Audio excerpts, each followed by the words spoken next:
In an earlier Pillars episode, we asked and answered this question. Does the stock market follow the economy? Or do stocks lead and the economy follows? We showed, of course, that stocks lead and the economy follows.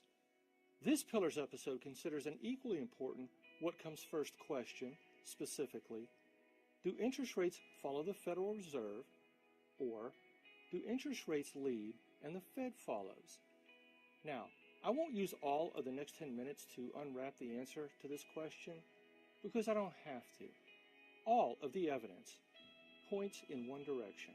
Interest rates lead, the Fed follows. I could show dozens of charts to make this crystal clear, but they would all look like the three charts I will include. These charts show the Fed funds rate, which is really the only interest rate the Fed actually does set, compared with the interest rate or yield on 3-month Treasury bills, which is set by buyers and sellers in an open market. In the years after the financial crisis that began in 2007, all interest rates have hovered mostly near historic lows. This first chart clearly shows what the fall to historically low rates looked like. It happened very rapidly in 2007-2008. Here's the Fed fund rate going down, but here's the yield for 3-month Treasuries set by the market. The market rate turned south in February 2007. Then the Fed funds rate followed in September 2007. That sequence repeated itself as the trend unfolded. The market would lead, the central bank would follow. Before that, a similarly large decline in rates began in 2000. Market rates turned lower first in November 2000. The move down in Fed funds followed in January 2001. As for an upward trend in rates, it's the same sequence. Our second chart gives a closer look. Market rates turned higher in June 2003. The Fed funds rate followed by turning higher in June 2004.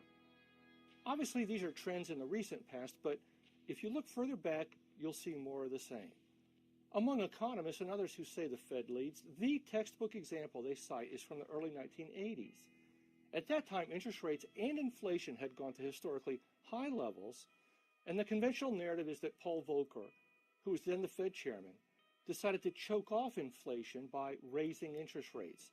And in this telling, the Fed is the hero who uses its superpowers to slay the 20% inflation dragon. But in truth, the market was leading and the Fed was following the whole way. Here's our third chart. Market rates went up and down, the Fed rate followed. Again, market rates went up and down, the Fed rate followed.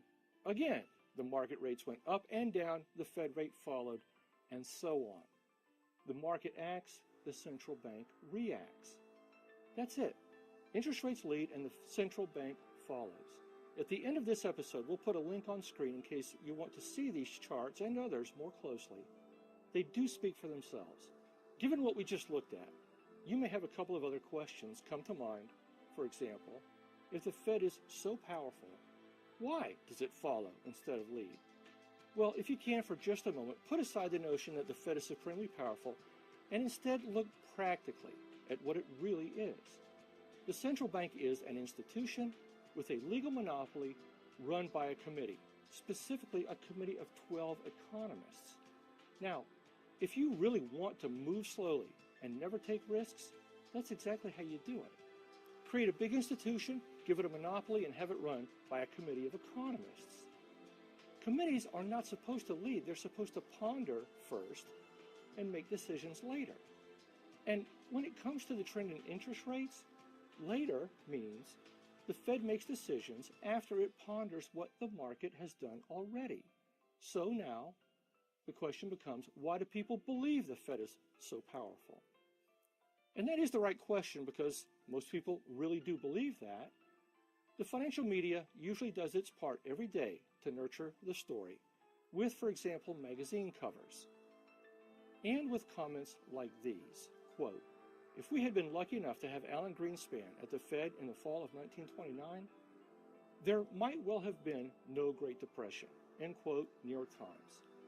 Quote, "For 18 years as chairman of the Fed, financial markets hung on his every word, and in both major policy pronouncements and brief utterances, Greenspan could literally move markets," end quote, ABC News. What I'm saying is, the central bank's identity depends on creating a certain perception, namely, that the Fed has a supremely powerful ability to keep the economy and the markets healthy.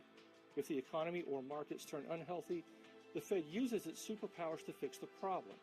That's the story, and the Fed cultivates that story in lots of ways, which includes playing the part of the authority figure who uses big words and long sentences.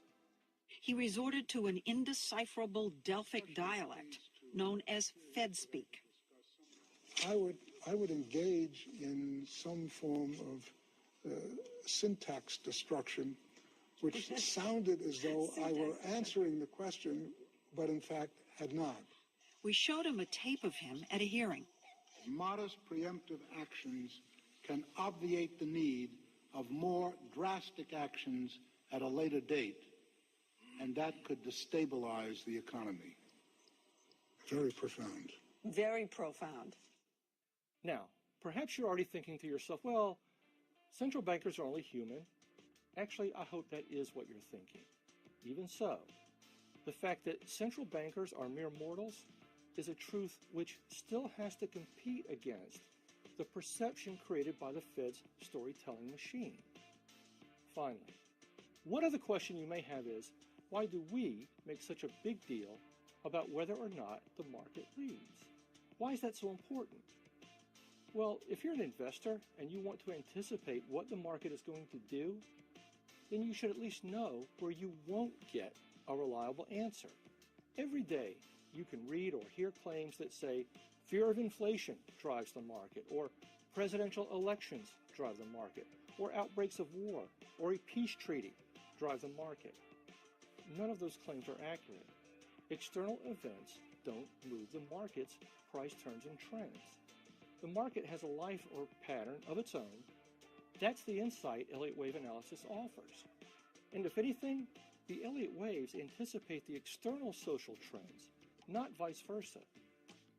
If you found this Pillars episode to be challenging or intriguing at all, then please watch the rest of this series.